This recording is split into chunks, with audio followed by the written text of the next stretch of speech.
Hey everyone, we're the Spooky Ghouls Club. We're a small group of horror fans from the northwest of the UK. On our channel we're going to be bringing you ghost encounters, ghost hunting and anything related to the spooky or horror genre. If you would like to submit a story, then email us to the address shown on screen now, giving as much detail as possible, including where in the UK you're from and one social media handle. Today we're starting with 3 ghost stories from Liverpool, so sit back and enjoy.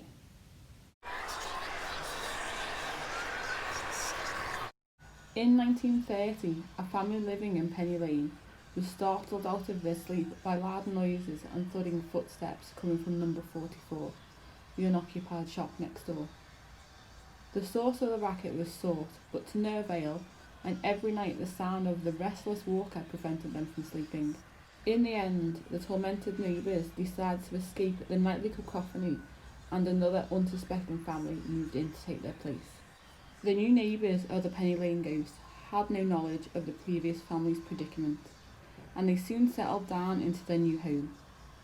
And then one night in 1945, an unearthly voice and heavy tread was heard next door. The family knew the sounds were coming from the shop, but could not fathom what was making all the noise, and many more noisy, nerve-shattering nights followed.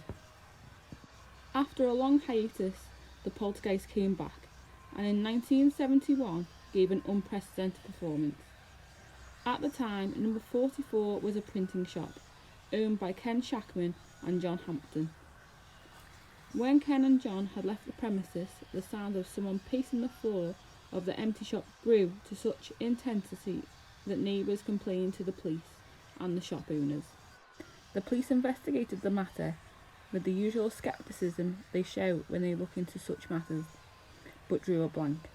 However, Ken and John remained open-minded about the ghost and decided to research the history of the house. After a journalist from the Liverpool Echo wrote a number of articles on the ghost's activities, Shackman and Hampton were inundated with letters and phone calls from ex-Penny Lane residents who had heard the noisy spectre. These included a woman who lived nearby as a child and had encountered a supernatural entity after the First World War. The woman wrote to say that she had heard the sound of feet walking heavily on stone steps while in her bedroom one night with her 4 sisters. Shortly afterwards, the figure of a young woman materialised in front of her. The phantom girl just stood there for a few minutes, calmly combing her long locks of blonde hair before vanishing. Eager to get to the bottom of the mystery once and for all, Ken and John resorted to the thorough research of the printing shop and had the floorboards taken up, walls checked, furniture examined and the roof inspected. When the search failed to throw any light on the matter, they equipped themselves with a tape recorder and sat up all night in the house next door. It was a night to remember. The tape rolled and the 2 brave men waited anxiously for the ghost to walk. They did not have long to wait. After some banging and shuffling, pandemonium broke out, and the walls began to vibrate. At the end of the vigil, the amateur ghost hunters rewound the tape and listened. The tape had actually recorded the sounds of the ghost. Conclusive proof that the phenomenon was not of a psychological origin. Ken and John and the neighbours noticed that the ghost was most active on Friday, Saturday and Monday evenings, but why the particular night is anybody's guess. In time, the ghostly noises became fainter and fainter until the nights at the printing shop were filled with an uneasy silence. Today, 44 Penny Lane is a pottery shop. The new residents have not reported any nightly disturbances, but the Penny Lane poltergeist might make a comeback yet.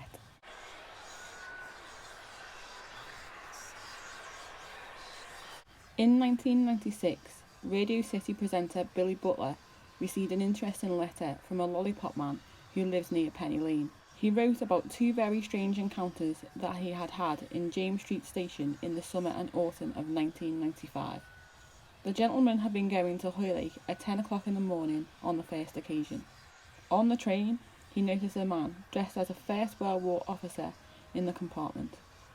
He naturally assumed he was either in fancy dress or was an extra in some period drama being filmed in the area. The only thing that seemed unearthly about the military man was his flatness. He looked two-dimensional, as if he were a cardboard cutout. The stern-looking soldier got off the train at James Street Station and marched along the platform towards the out-of-bounds area at the end, where the tunnel leads to the Wirral. The gentleman and other witnesses watched the man carrying a baton stride towards a brick wall, walk into it and vanish.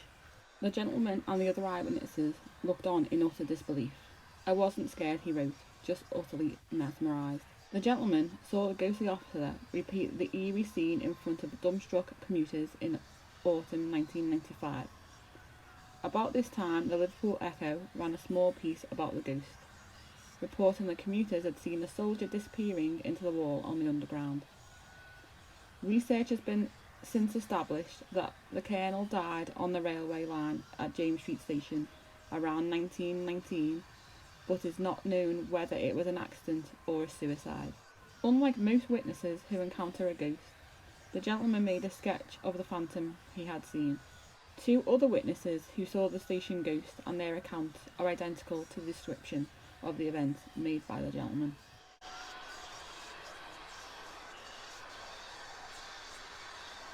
This alarming apparition was first seen in the mid-1970s at a certain premises which security guards patrolled into the small hours.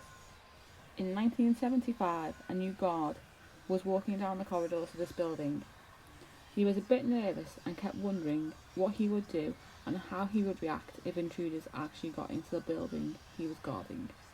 What if they are armed, he thought as he turned the corner. For some unfathomable reason, he expected to find someone standing there. In his mind's eye, he had caught a glimpse of a woman with her arms outstretched towards him. He thought it was strange to receive such an unusual mental impression. Then he felt an icy sensation creeping up his spine, knowing there was something behind him, and he became gripped with fear. He gulped and walked slowly, afraid to turn, but as he reached the door ahead, he saw the reflection of the thing behind him. A naked woman with long matted hair and a skeletal face, reaching out towards him. He pushed the door open and ran as fast as his legs could carry him, up the stairs to the next floor to where his colleague, Brian, was patrolling. "Brian, I just saw the ghost," he shouted.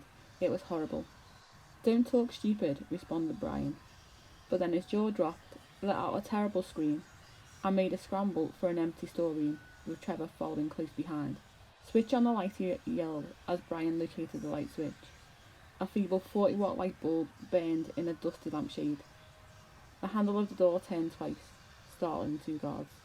He panicked and screamed, a string of 4-letter obscenities at the thing on the other side of the door. Then there was a long silence. The guards could hear the door in the other room close, but he and Brian did not venture out of the room until 6 in the morning. "What was that thing you were talking about the other night?" he asked, recalling the ghost story Brian had once told him. Brian nodded. "Yeah, Rose. The other fellow used to call her that after the old song, Rambling Rose." "I think I'll hand my cards in. I'm not staying here," he said. "Oh, nice one. Leave me here on my own," stammered Brian, still shaking from the encounter. "It was so solid. What does it look like, Brian?" "It's a woman. She's in a nude, but she's got parts of her skin missing like she's been cut up. Got no skin on her face, just all exposed muscle and bone. Her eyeballs are the worst. One of them looked like as if it was burst, like a squashed tomato. The other was just stairs, no lids. Her jaw was opening as if she was trying to speak. "Why don't we go and get a job somewhere else?" he suggested to Brian. Brian nodded. "I think you're right. I've been here 9 months and I thought all the stories about Rambling Rose were just a load of old rubbish. But about a month back I kept finding lights switched on and I heard footsteps in the corridor and started seeing something out of the corner of my eye. See, she makes one big appearance like earlier on, then she might not appear again for weeks. The last fellow who was here said she didn't appear for 6 months once. Get all that, Brian. We'll tell the boss to shove the job," he insisted. "The money's good though, Trevor. That's the only thing. I'm up to my eyeballs in debt, and Maureen would kill me if I just packed in the job." "Shall we just stick it out one more night and see what happens?" Brian suggested. "I'm not staying here in this place again tonight," he said, shaking his head as he relived the frightening experience. "Look, if she does put in an appearance, I swear I'll leave the building with you immediately." "How's that?" said Brian. But as it was getting light outside, the young guard did feel a bit more confident. "What do you say then?" Brian asked. "They reckon the dead can't hurt you. It's the living that harms. One more night?"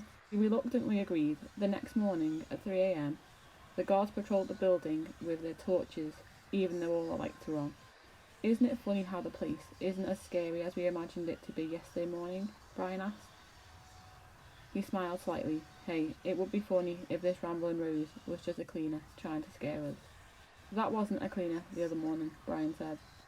"Let's stay off the subject. Stop talking about the supernatural." The two men started to chat about football. They were soon confident enough to patrol the buildings on their own, and even shouted out, "Come out, rambling Rose. Matt Monroe wants you." Brian shouted after him, "And you were going to pack the job in." He went down to the toilet and Brian decided to play a joke. He thought he would sneak in and tap on the toilet door. He crept in and bent down to look under each of the cubicles to see which one his colleague was in.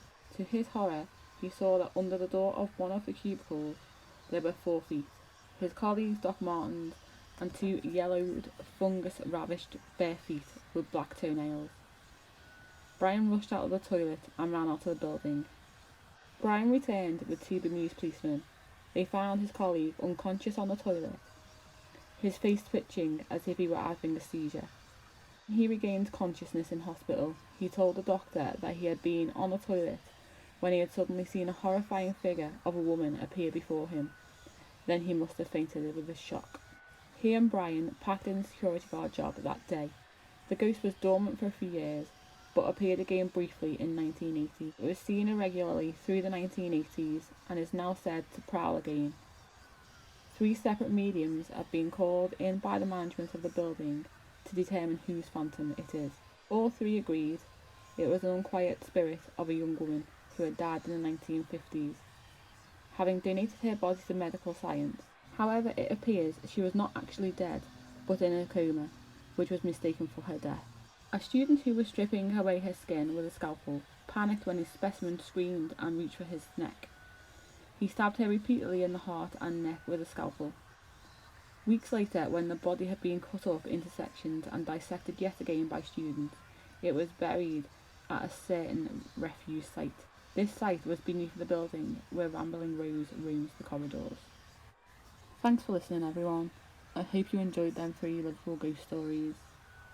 We've got more coming soon, and if you have any of your own stories, don't forget to email them. And don't forget to subscribe and like this video if you enjoyed our content.